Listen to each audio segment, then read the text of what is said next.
Então, a gente começa com a nossa invocação para Daia, para trazer, né, essa invocação que fala sobre, desde o meu primeiro guru, é, até Shankaracharya e o meu professor, no final, eu me prostro a essa tradição, discípulo, aluno, e estudo, né, esse de nomes e formas da dualidade.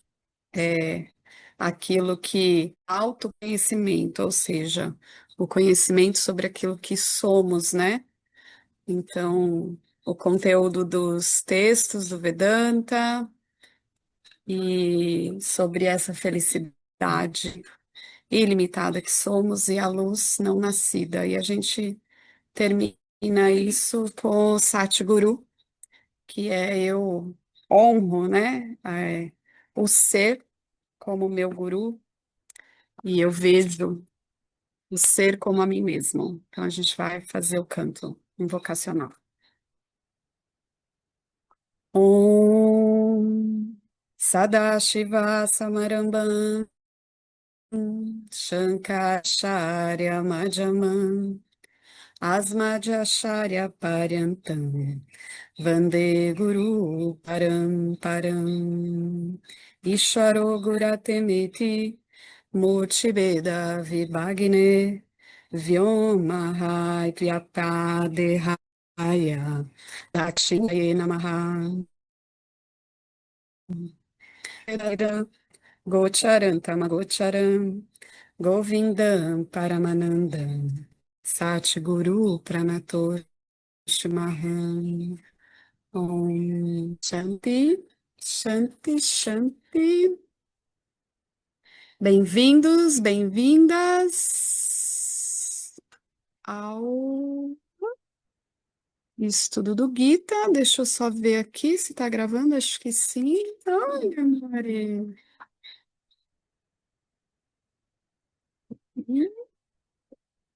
Então vamos lá. Bem-vinda. No último encontro, bem-vindo. No último encontro, a gente estava falando sobre a felicidade, né? É, que você é a felicidade, né? Mas esse você é a felicidade não está relacionado a você corporalmente, né? Está relacionado a uma felicidade que é a sua própria natureza. Então, a gente fez uma investigação da felicidade, né? Se a felicidade não está dentro, não está fora, onde ela está? E aí as escrituras nos garantem, né, que o eu é a causa do qual você é a felicidade, porque é pleno, purna, satisfeito, né? E que esse mesmo eu, que é esse princípio, como a gente falou, como a luz do sol que reflete no nosso aparato refletor lua que somos, ele é a causa do qual a gente fica consciente do nosso corpo, das nossas emoções, dos que eu experiencio, né? Tudo isso, ele está sendo visto por aquele princípio eu que é pleno, purna. Então, o eu, o vedor, essa presença consciente, sempre presente, é ilimitado, ou seja, não tem um limite. A luz do sol não está só nos objetos que são refletidos, ela permeia tudo, como a pura consciência que permeia tudo, que é plena, sem bordas, né? E aí a gente falou que esse eu, ele tem na sua natureza Sat, né, que é a existência, Chit, que é a consciência, e tem Ananda, que é o ilimitado, esse pleno.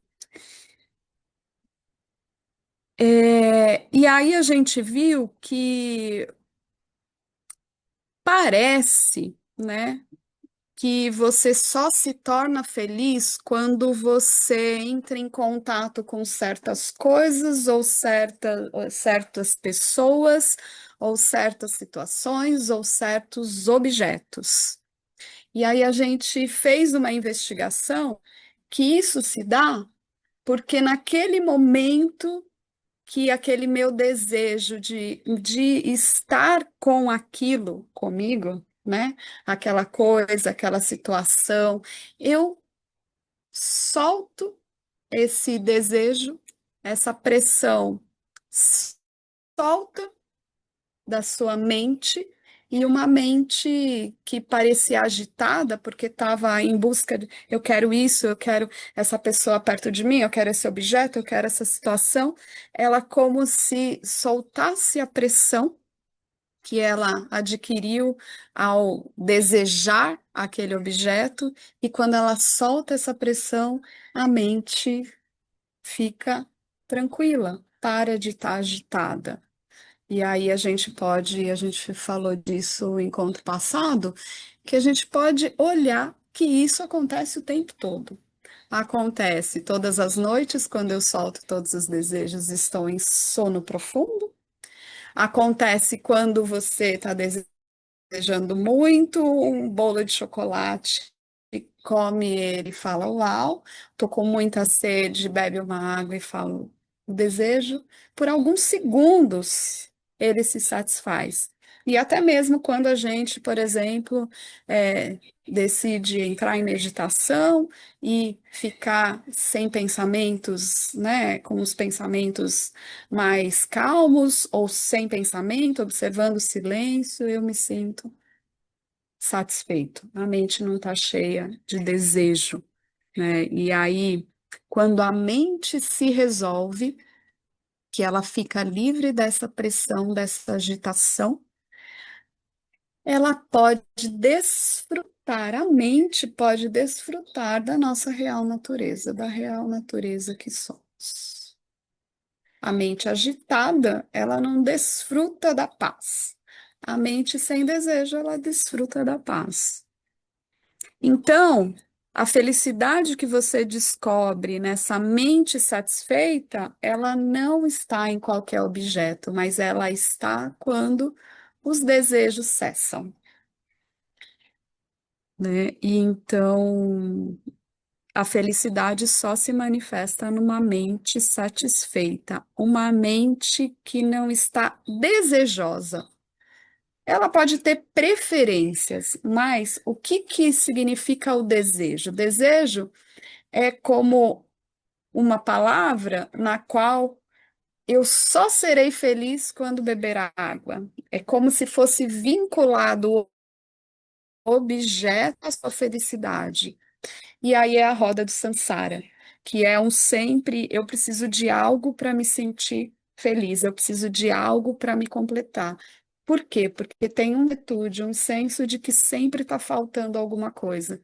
E aí eu entro na roda do samsara e fico, quero mais isso, quero mais isso, quero mais isso, porque eu não sei que esse eu princípio, não é o corpo-mente, ele já é pleno, livre, completo. Então, nessa confusão, eu fico em busca de todos os objetos. Então, o padrão dessa felicidade, ele independe do tipo de pessoa, do tipo de situação, porque se dependesse do tipo de pessoa, ou do tipo de situação, ou do tipo de objeto, todo mundo estaria feliz com o mesmo objeto, porque a felicidade estaria contida naquele objeto. Mas não tá. Enquanto eu adoro saltar de paraquedas, minha tem um pavor. Então, o objeto, que é um objeto que dá bastante uau, né? Que você desliga a mente, enfim, só tá ali e aquilo da minha mente que só tá ali, chega lá embaixo e fala, tipo, deita lá e fala, que delícia. Não é o mesmo objeto que para minha mãe seria um pavor e a mente dela estaria mais agitada no momento que ela estivesse saltando do avião.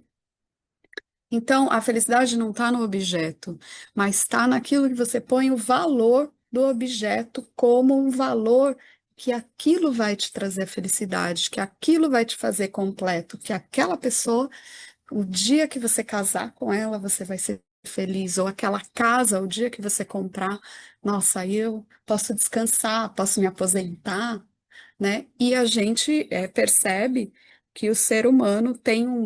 Lá no começo a gente viu dos encontros um vrit, né? Que é uma canção por trás, parece, né? Do tempo todo, como uma música no fundo de eu quero, eu não quero, eu quero, eu não quero, eu quero, eu não quero. Então, essa voz, esse vrit, que são a voz, né, desse desejo, ela pode cessar por alguns segundos, e aí por alguns segundos eu fico feliz que eu já tomei água, né? Ai, tomei água, fiquei feliz. Daqui a pouco eu lembro, nossa, eu preciso fazer isso, eu quero comprar aquilo, eu quero. Acabou a sensação de satisfação. Um novo desejo apareceu, um novo querer apareceu, né? Agora, a gente tem chamados desejos não vinculativos, que meu professor ele chama de preferências, né? Que são algumas coisas que eu gosto e tendo isso ou não tendo isso, tá tudo bem, mas se tiver, legal. Mas se não tiver, vou ficar esperneando. A minha mente não vai ficar agitada querendo aquilo que eu não tenho. Então você pode querer certas coisas, mas que ela não precisa, ela não é mais um desejo vinculativo que causa agitação. Ela é só uma preferência. Porque todos os dias a gente tem o desejo. Inclusive, se a gente, como diz o meu professor, se a gente não tivesse desejo, a gente nem levantava da cama. Ficava lá, tipo, vou ficar só aqui, né? Mas em determinado momento você tem até desejo de movimentar o corpo, que você não aguenta mais ficar dentro né, na cama. Em outro momento, tem o desejo de levantar da cama, porque eu preciso, nesse momento, comer alguma coisa. Então, a gente tem isso também.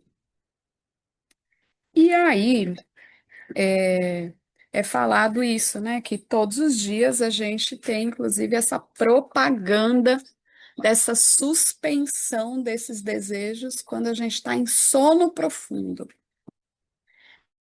É como se fosse uma propaganda de quando a sua mente está suspensa de agitação. Os órgãos do sentido não estão em funcionamento. Porque na vigília, nesse estado de vigília que a gente está, os órgãos dos sentidos o tempo todo estão em funcionamento. Né? O que eu vejo, o que eu ouço, agora eu estou ouvindo um barulho ali, o que eu sinto de cheiro, o pernilongo que me picou, os órgãos do sentido o tempo todo estão ali.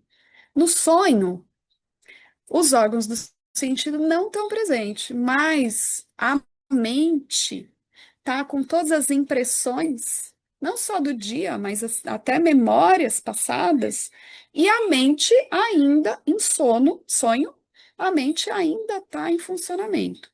Mas quando a gente está em sono profundo, a mente está suspensa, e aí a gente desfruta da nossa real natureza, tanto que a gente acorda e fala: Nossa, que delícia, hoje foi um dia desse. Dormi igual uma pedra. Aí você fala: tipo, é até difícil levantar da cama, de tanto que você falou lá. Uau, que delícia, eu dormi muito bem essa noite. Então a gente desfruta disso, a mente está suspensa e mesmo assim eu me recordo disso. Por quê? Porque é a luz da consciência que está ali, sempre existente, nunca ausente.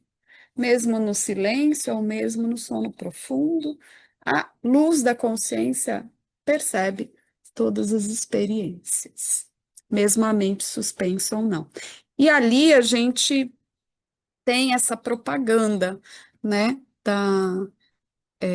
da nossa real natureza, que é essa plenitude, esse senso de satisfação. Ananda. Então a gente falou disso. E aí a gente parou mais ou menos aqui, que foi quando Dayananda traz uma analogia do oceano, né, com essa expressão, né, do que às vezes aparece no meio dessas experiências, aparece a minha real natureza como felicidade nas frestinhas, né? Quando eu deixo a mente deixa de desejar, aparece a minha real natureza, que está o tempo todo encoberto por um novo desejo, um novo desejo, um novo desejo. Tanto que quando a gente está mais tranquilo, sem buscar muitas coisas, a gente vê que a gente está mais pleno, mais satisfeito. De repente, em determinados ambientes, a gente fica mais agitado, em determinados ambientes, isso é facilitado e você sente, ai, que bom, só preciso estar aqui, não preciso fazer mais nada, né? Só preciso existir, como diz o filho de uma amiga minha, de 12 anos. Olha isso. Um dia a gente estava numa mesa, tal, almoçando, e ele estava muito em silêncio, 12 anos. E aí a gente estava, isso, aquilo, outro", né? E o que que você acha? E aí ele falou assim, eu só estou observando vocês, eu não acho nada. Ah, mas você não vai falar nada? Não, só estou existindo. Não preciso fazer mais nada, estou satisfeita na minha existência. Eu Transcender. falei assim ao pequeno Buda. Transcender. E, tipo, eu fiquei assim. É Marcelinho, filho da Celiane. Eu falei, Marcelinho, mas você sabe o que que é isso? Você só tá existindo. Aí ele falou, eu tô aqui só existindo, em paz plena. Eu falei, meu. E a mãe dele já estudou Vedanta com a gente. E ela estava junto. Eu falei, você ouviu isso? Isso aqui é o que eu gostaria de já saber há muito tempo. E ainda estou estudando para isso. E foi tão natural, mas é isso, né? Assim, aqueles momentos em que você só está existindo, sabendo ali que não preciso fazer nada. Até tem essa frase, não preciso fazer nada, eu só estou existindo hoje aqui. Então você está ali na sua real natureza. Então, Dayananda faz essa analogia por aí. Rosalvo, dá para ouvir? Que aqui tô. Dá para ouvir aqui normal? Ou tem um barulho aqui? Não, não tem barulho não. Só está travando Tá. um pouquinho, está travando um pouquinho. Agora eu não sei se é só para mim Ah, ou é geral. é porque eu tô com a internet meio limitada mesmo. Tá. Bom, vamos ver, né, como vai ficar. Mas tá tudo bem. Então, Dayananda faz então essa analogia do oceano com as ondas, né? Quando a gente olha para as ondas no oceano, cada uma é uma expressão fugaz, ou seja, aparece e desaparece, e é uma expressão fugaz da grandeza do oceano. E às vezes a onda se acha só uma onda limitada, ela não consegue ver a grandeza que ela é com relação ao oceano. E aí, essa expressão fugaz, né, que aparece, desaparece, aparece, desaparece, ela tem uma curta duração. E aí, Dayananda fala: o oceano, enquanto a onda está aparecendo e desaparecendo, aparecendo e desaparecendo, e são os desejos aparecendo e desaparecendo, aparecendo e desaparecendo, o oceano, ele permanece inalterado. Mesmo quando essas formas, né, onda, aparecem e desaparecem. Assim também a gente, quando ganha um objeto do nosso desejo, a felicidade, que é como o oceano, que é aquele fundo, né, ela está sempre ali. Mas quando o desejo desaparece, é como se dissolvesse, você voltasse para esse oceano, né? Então, a felicidade que experimentais é como uma onda, no oceano, mas na verdade você é o oceano, você não é essa expressão momentânea, mas essa expressão momentânea, né, que aparece ali, é a sua real natureza.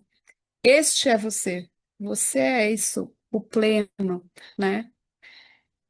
E quando chega ao fim, né, desse desejo, dessa onda, quando chega o fim, essa plenitude, esse oceano, esse Ananda, que é você, permanece ali inalterado. E aí Dayananda ainda diz, aquele que reconhece que o eu, Sat Chit Ananda, existência, consciência e plenitude, é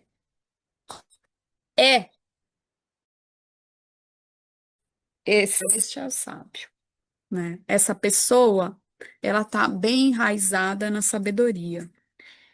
E aí a gente viu até esse verso que ele fala assim: assim como as águas dos rios, né, que descem das montanhas, entram no oceano, e às vezes entra no oceano ali, nesse oceano que é pleno, e ele não se altera. Da mesma forma, todos os objetos de desejo entram no sábio, e como ele sabe que ele é pleno, ele alcança a paz, mesmo que esse objeto de desejo esteja ali ou não esteja ali. E aí Dayananda fala: o oceano permanece sempre o mesmo. Ele não inunda quando os rios derramam água nele, e ele nem é diminuído quando os rios deixam de fluir. O oceano não depende de nenhuma outra fonte de água. Todas as águas brotam do oceano e depois retornam para o oceano. O calor do sol evapora, forma chuva nas montanhas, flui nos rios e volta para o oceano. O calor do evapora, né, e volta para o oceano. E como o oceano, o coração do sábio é sempre cheio. O coração do sábio está sempre pleno. E aí ele diz: se o mundo cuida ou não desse sábio, se ele consegue ou não o que ele quer, ele é pleno, ele é feliz. Porque sua plenitude não depende da chegada ou da partida de nada. Igual nós, que o tempo todo ficamos, né, desejando a chegada ou a partida de um objeto. Ai, vai, não quero mais isso, eu quero isso. Isso é meu, isso sou eu, isso. Eu tenho esse valor, eu não quero mais esse valor. Eu estou enraizada nessa cultura, não quero mais essa cultura. Eu tenho esse padrão de pensamento, não quero mais esse padrão de pensamento. O sábio sabe que todos esses objetos, até os mais sutis de pensamento, não são ele. E ele sabe que ele já é pleno, então pode vir, pode ir embora, pode vir, pode ir embora. Todos os desejos viram preferências. Em contraste, uma pessoa que depende de objetos para ser feliz, samsara, né? Ela vai se exaltar ao conseguir o que quer. Nossa, sou um sucesso. Consegui isso. Consegui, eu me esforcei, eu merecia, é isso, aquilo, tal. Então, eu consegui, eu sou um sucesso. E ela se deprimirá ao não conseguir, ou seja, eu sou um fracasso. Não consegui. Então, esse tipo de pessoa, ele diz, diferente do sábio, que é como um oceano, esse tipo de pessoa é como um lago que seca se as chuvas não chegam e que transborda e inunda tudo quando está cheio. Então, o que isso quer dizer? Que um objeto de desejo faz uma diferença tremenda nas suas águas, enquanto que o sábio sabe que o rio pode vir, o rio pode voltar, pode encher, pode não encher, não vai fazer diferença. O lago é instável e o oceano é estável.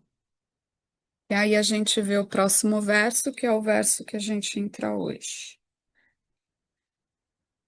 Eu coloquei aqui em modo avião, agora eu preciso tirar. Aqui. Vamos ver aqui.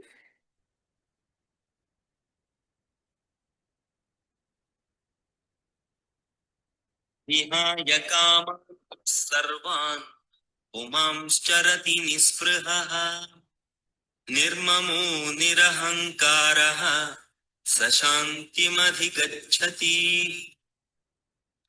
Então, esse verso é do capítulo 2, o verso 71, que está nos últimos versos do capítulo 2, e Krishna continua sua descrição de uma pessoa sábia, e ele diz: tendo desistido de todos os desejos, o homem que se move sem apego, que está livre do apego, que não pensa em eu, corpo, mente, eu, pensamentos, emoções, etc. Ou meu objeto, meu esposo, meu isso, meu aquilo, meu valor, minha profissão. Se ele não pensa dessa maneira, ou se ele vive sem apego, livre desse apego, ele ganha paz. Uma pessoa sábia não depende de nada para a felicidade. E assim ela vive no mundo, sem medo, né? Que é quando a gente quer. O medo pode trazer um desejo de afastar algo, ou apego, que é o meu desejo, o meu prazer de obter algo, é o apego. E aí, esse sábio, essa pessoa sábia, ela se move no mundo livremente, assim como o ar. Tal pessoa pode entrar ou sair de qualquer situação sem problema. O próprio Lord Krishna era assim, sempre a rir, envolvido em todos os acontecimentos, ou seja, aqui Dayananda diz, ele participa da vida, ele realiza as ações, ele faz o que tem que ser feito, né? Ele participa, mas ele não se agarra, ele não depende de algo para ser feliz, ele não se agarra nisso. E aí a gente tem o próximo verso aqui, que é o último do capítulo 2.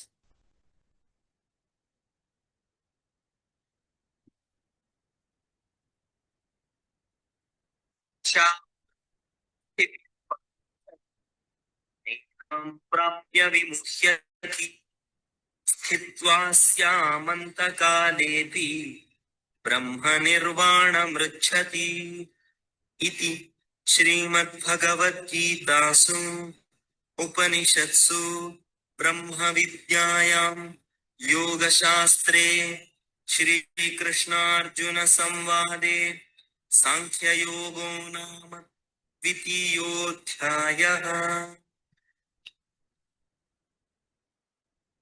Aqui ele falou do verso, e aí também ele fez um fechamento, como um resumo do conteúdo desse capítulo 2, por isso que ele é um pouco mais extenso, tá? Mas o verso do capítulo do 72 tem duas linhas, e fala o seguinte: tendo atingido esse estado Brahmi, o ilimitado, tá? Ó Arjuna, a pessoa não está mais iludida. Então ele fala o seguinte nesse verso, que quando a pessoa atinge esse senso de ilimitação, ou ele sabe que se é ilimitado, ela não é mais iludida pelos objetos.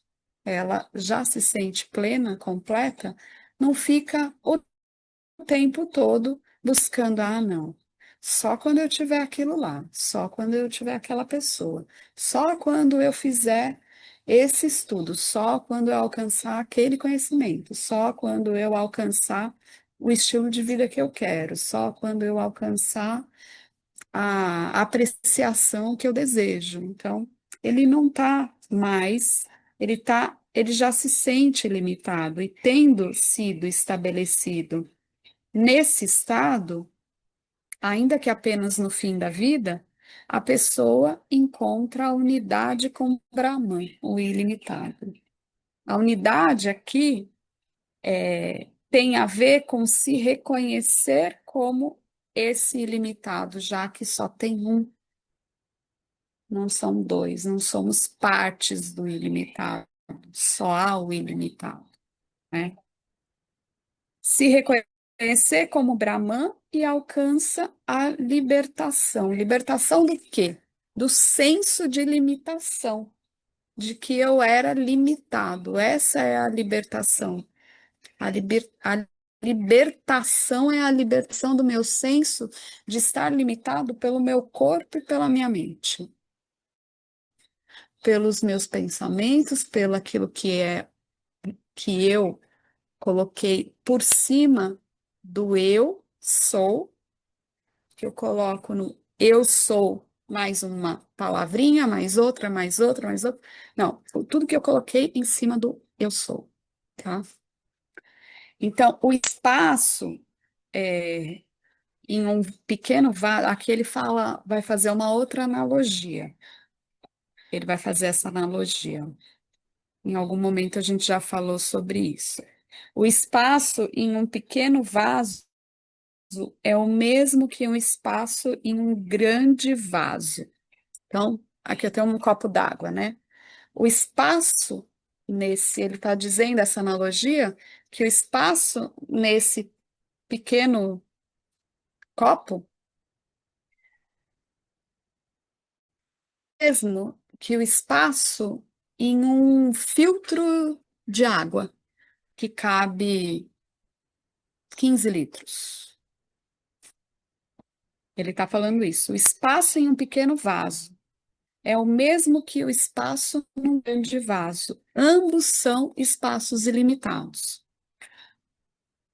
Só que um espaço, falando para outro espaço, numa historinha, Dayananda conta isso. Um espaço, falando com outro espaço, olha, eu sou um espaço pequeno aqui dentro desse copo. Eu sou um espaço muito pequeno. O espaço dentro do, do filtro de água fala: ah, eu sou um espaço grande, olha o tamanho do meu espaço. É mesmo, você é muito maior que eu. É mesmo, você é muito maior que eu. Então, como se os dois espaços tivessem achando que estão limitados aqui por esse copo, que é o instrumento, né? Mas o espaço do vaso, que entende que ele só parece limitado pelo copo, mesmo que ele esteja fechado, esse espaço, ele não é limitado pelas paredes. Se eu faço assim, esse espaço e esse espaço é o mesmo, e o outro espaço que está no filtro de barro, com 15 litros de água, é o mesmo espaço aqui também. Não tem uma divisão do espaço dentro, aqui nessa casa é assim, né? Espaço dentro dessa casa, espaço fora dessa casa, mas aonde está a separação do espaço fora e dentro? Isso é uma analogia, uma representação daquilo que somos.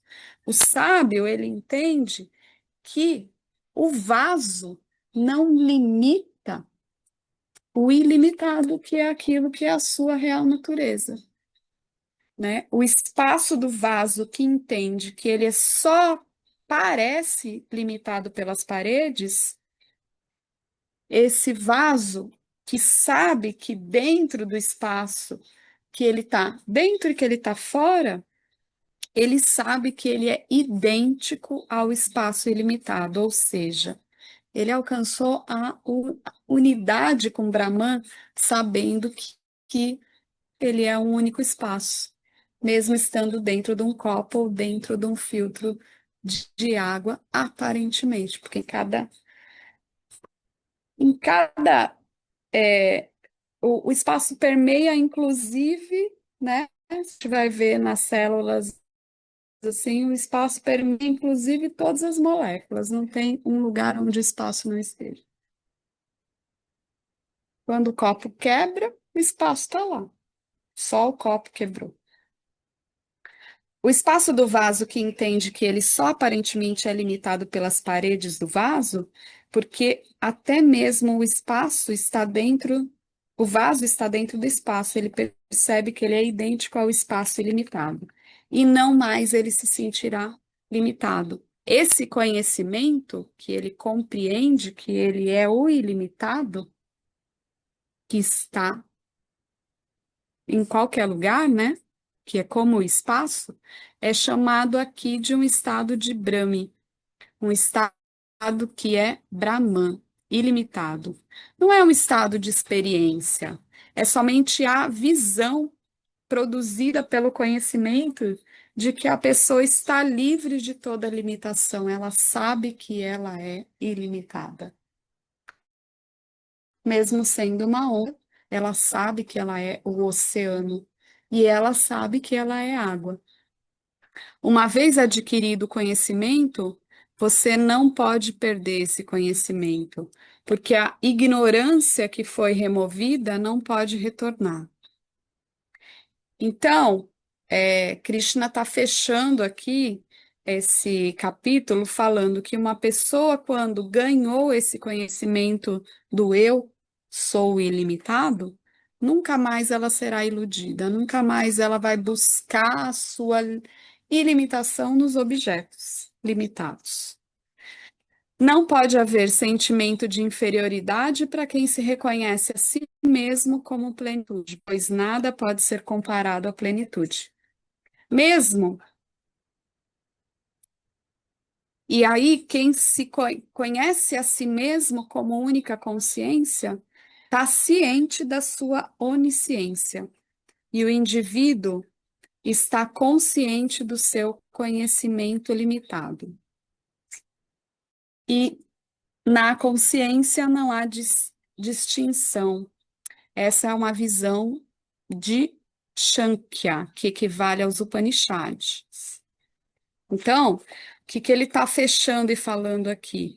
Ele está falando que não é um conhecimento intelectual do você é ilimitado, simplesmente. É quando você estabelece que esse conhecimento é sua real natureza. Quando você reivindica e põe à prova, e testa, e vê se você está ainda buscando objetos para se completar, se a sua mente está num estado sem agitação, se você sabe que a sua natureza é ilimitada, e com esse indivíduo se reconhece como ilimitado, mesmo sabendo que Paramartananda fala assim, sua natureza inferior, que é o corpo-mente, tem um conhecimento limitado. Mesmo assim, você sabe que você é o ilimitado, enquanto consciência não há limitação. Sendo a mesma natureza sua e de Deus, é a única existência, eu sou. E aí, é muito interessante porque Krishna acaba esse segundo capítulo, mas o Gita não acaba no segundo capítulo, né? Porque, embora a Arjuna tenha recebido esses conhecimentos, que são os conhecimentos finais de você, é Sat Chit Ananda, você é o ilimitado, esse Arjuna, guerreiro preparado, com muitos professores, príncipe, numa época de ouro, né, considerado uma época de sabedoria. Ele recebe todos esses ensinamentos e ele fala: Uau, que maravilha esses ensinamentos, uau, sou ilimitado. Mas o Gita não acaba aí. Por que que não acaba aí? Porque após esse ensinamento ter sido dado a Arjuna, ainda Arjuna estava com a mente confusa. E aí a gente vai ver que a Juna fica confuso, que é como nós. Imagina esse cara. Eu fico pensando, né, quando você falou do Mahabharata, que a gente vê toda a história de Arjuna, que vê é, do como foi o nascimento, como foi a composição ali dos reinados, como é que eles foram para a floresta, que ficaram 13 anos na floresta, dizem que em meditação, e que volta, e que é aquele guerreiro mais alinhado com o Dharma, aquele que pode reestabelecer o Dharma, quando o Dharma foi violado ali por Duryodhana. Então, aquele guerreiro mais preparado recebe esse conhecimento e, mesmo assim, se sente confuso, embora tenha confiança total em Krishna, que ele está falando a verdade, que as escrituras que Krishna está falando para ele é a verdade. E aí, olha o que acontece. Então, no segundo capítulo do Gita, Sankhya, que é o conhecimento de si mesmo, que é dos Upanishads, conhecimento sobre aquilo que eu sou, ele é desdobrado. E Krishna fala: o eu é livre da morte. E ele é livre de qualquer forma de limitação. Krishna falou isso. E a Arjuna falou: é isso mesmo, né? Ainda assim, Arjuna quer ser livre.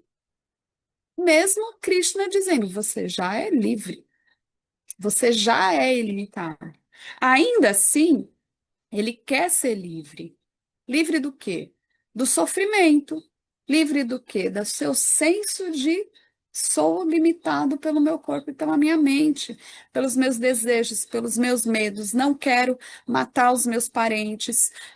Tenho dúvida aqui se luta ou se não luta.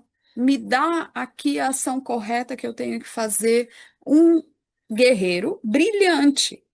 A gente está falando de uma era de sabedoria, onde é contada essa história, né? E do guerreiro mais capaz de recolocar o Dharma como reestabelecer o Dharma, né? Ainda assim, essa pessoa quer ser livre.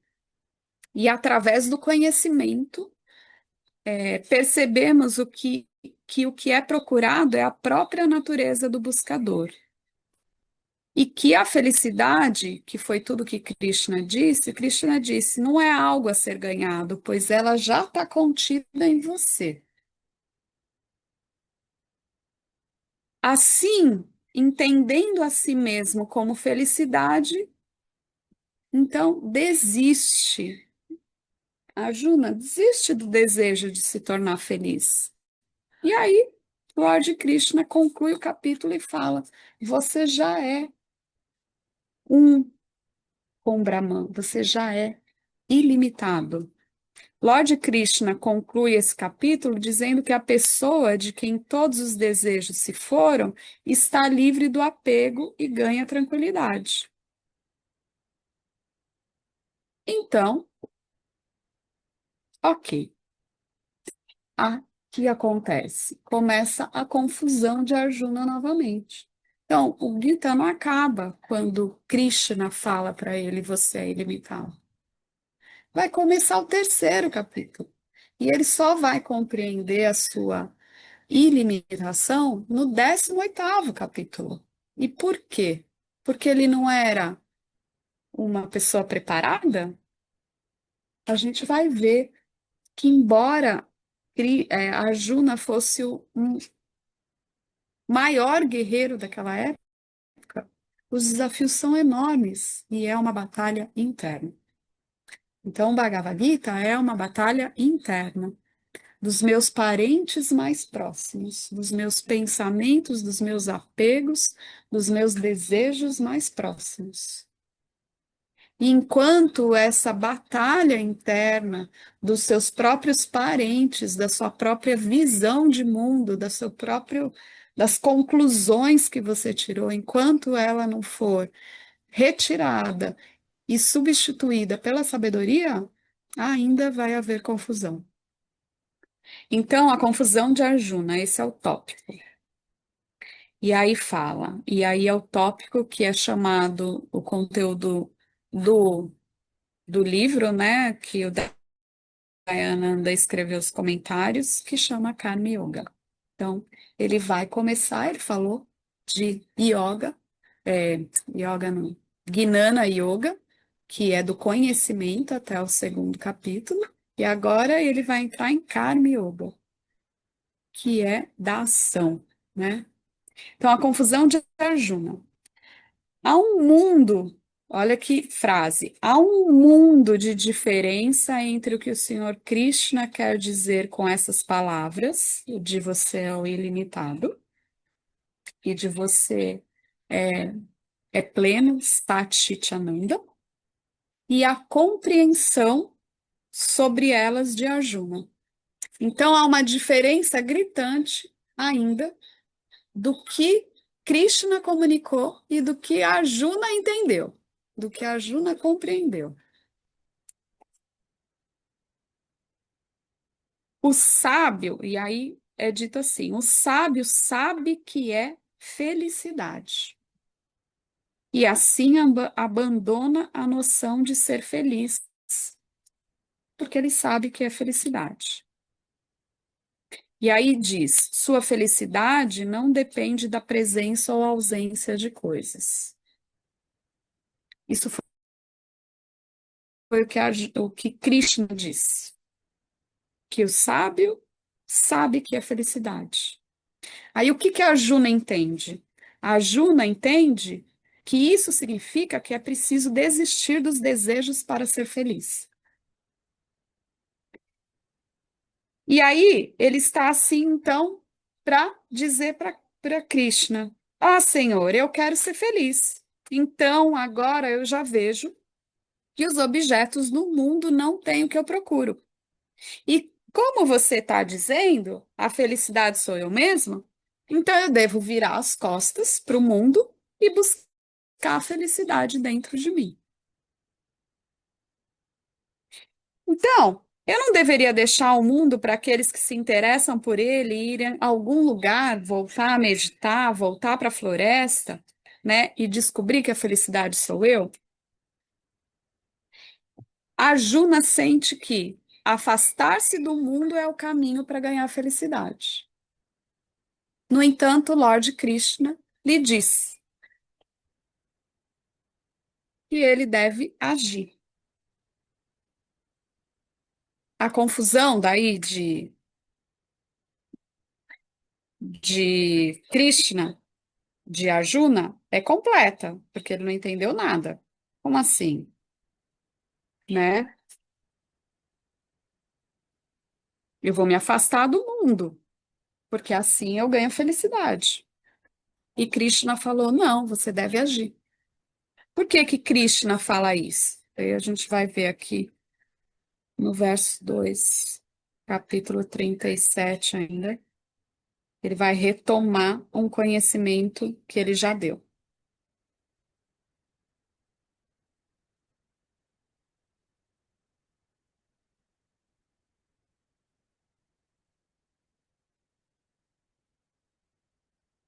अतो वाप्स्यसि स्वर्गम् जित्वा वा भुक्ष्यसि महि तस्मादुत्तिष्ठ कौन्तेय युद्धाय कृतनिश्चयः.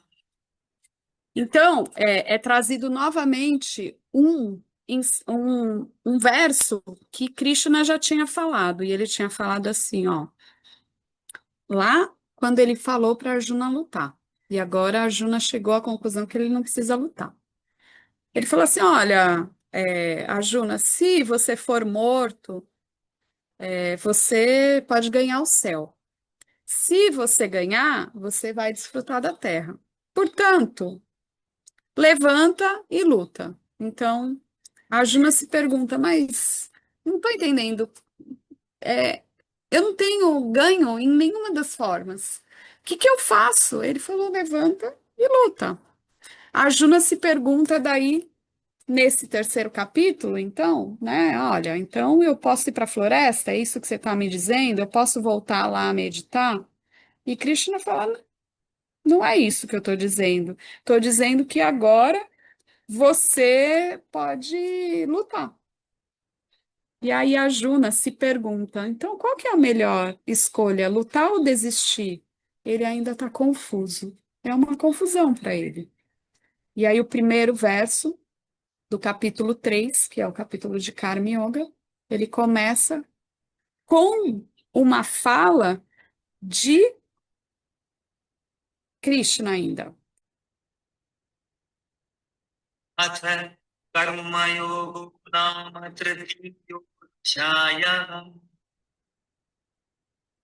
अर्जुन उवाच जायसि चेत् कर्मणस्ते मता बुद्धिर्जनार्दन तत्किं कर्मणि घोरे मां नियोजयसि Keshav.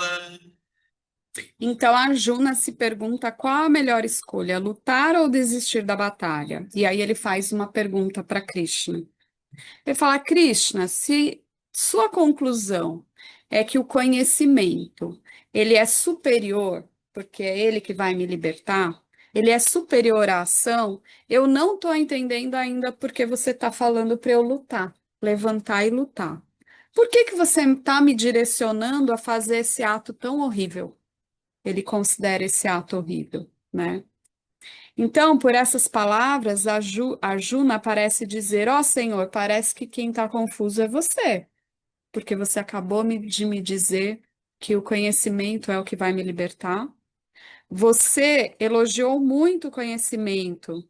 Você até comparou o sábio ao oceano, dizendo que seu coração está sempre cheio, porque ele não depende de nada para fazer. Nada vai dar felicidade para ele. Ao mesmo tempo, você me pede para pegar em armas e lutar. Eu estou dizendo para você que eu já entendi e que eu quero apenas contemplar esses ensinamentos. Mas ainda assim você está me dizendo para eu ir realizar as ações. Por que que você está me pedindo para lutar? Eu não estou entendendo. Se você quer dizer que o conhecimento é bom para alguns e a ação para outros, sua instrução, então, está confusa. Eu não estou entendendo. Mas você está parecendo até me pedir ambas as coisas? Está me pedindo que eu tenho conhecimento de que eu sou ilimitado e mesmo assim ainda continue fazendo ação? Como posso lutar no campo de batalha e ainda buscar o conhecimento? Se o conhecimento é superior à ação, por que que você está me conduzindo a levantar e lutar? E ele continua num outro verso. Nem vou pôr o verso, porque a gente já está acabando, só para eu fechar esse pedaço, e daí na próxima semana a gente volta. Vai estar aqui, né? Você confunde minha cabeça, né, com palavras aparentemente confusas. Diga-me definitivamente, qual é o único meio pelo qual eu posso ganhar o autoconhecimento? Então, aqui, Dayananda diz que a Arjuna entende o conhecimento e a ação que são opostos um ao outro.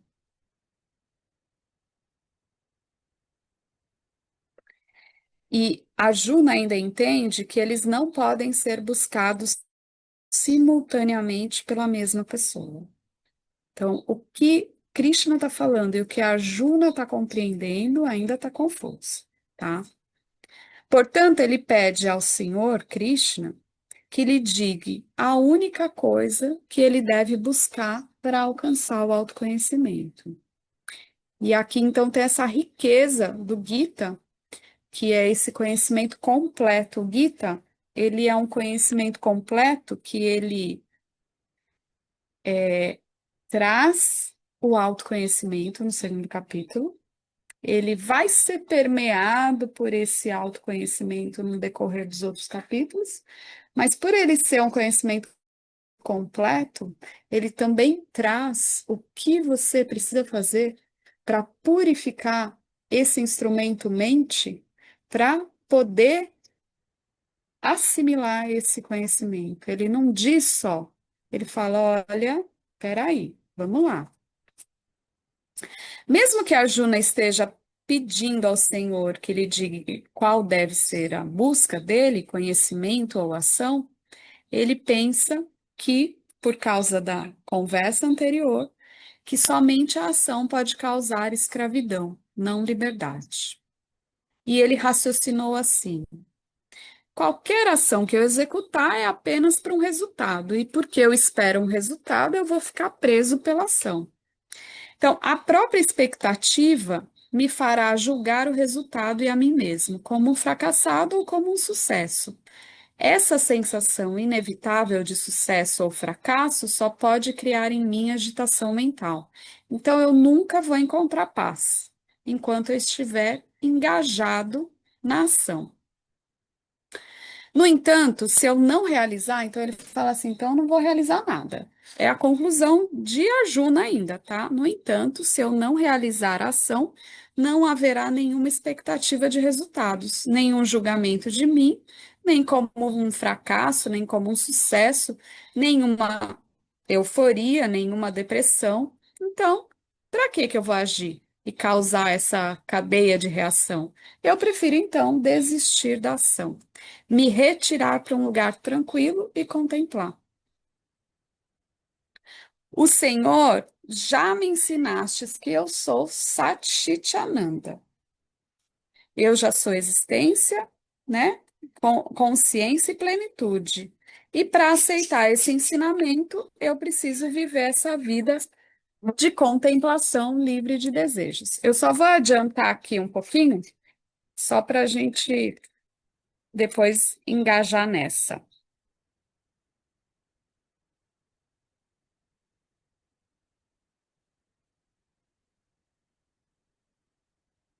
Não vai chegar no até onde eu queria, senão vai demorar muito tempo. Então,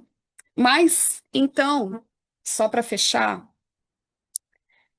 a Juna está chegando à conclusão de que o conhecimento é superior, tá? Que a ação. Mas Krishna tem um porquê. Por que que ele está pedindo para Krishna está pedindo para Arjuna agir? Porque independe da sua ação, mas e sim de uma atitude a partir de qual ele age. Aqui, a princípio, a Juna está com medo de agir porque ele não quer lidar, que foi o que ele colocou aqui. Eu quero desistir da ação porque eu quero ficar tranquilo e eu quero contemplar. Então, ele tem um desejo aí e ele tem um medo que vem, eu vou me sentir fracassado, eu vou me sentir um sucesso, eu vou me sentir fracassado, eu vou me sentir um sucesso.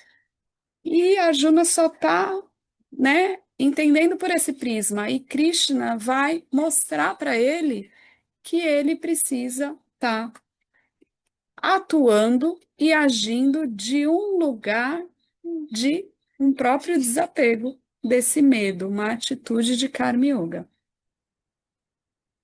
E aí a gente vai ver isso no próximo encontro. Tá bom?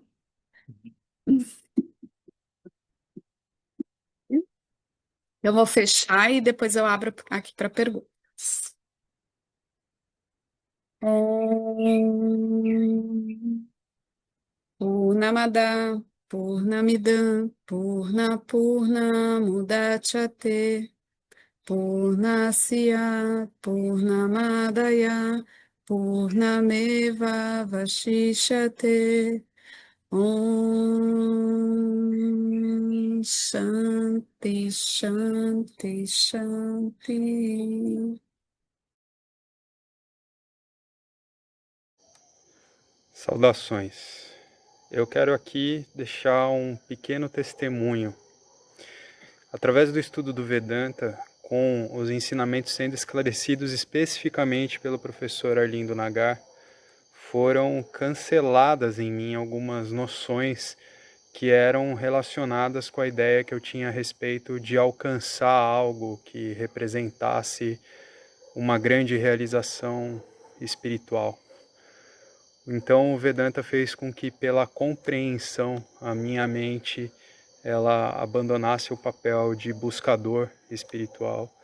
E isso para mim foi um marco inicial para uma outra relação com o processo de desenvolvimento espiritual, do qual, saibamos disso bem ou mal, é um processo que fundamenta a vida de todos nós.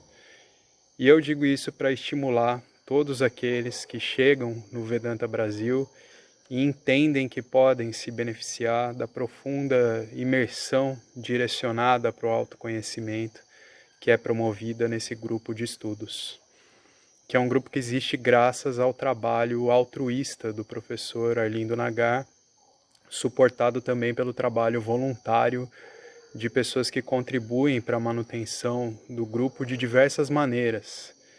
E entre as várias formas de contribuir com esse trabalho, as contribuições regulares em dinheiro, elas são necessárias. Então, se você se beneficia do trabalho desenvolvido no Grupo de Estudos Vedanta Brasil, faça uma contribuição. Qualquer quantia é muito bem-vinda.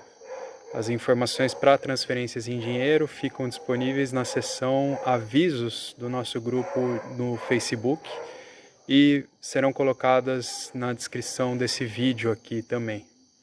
Namaskaras.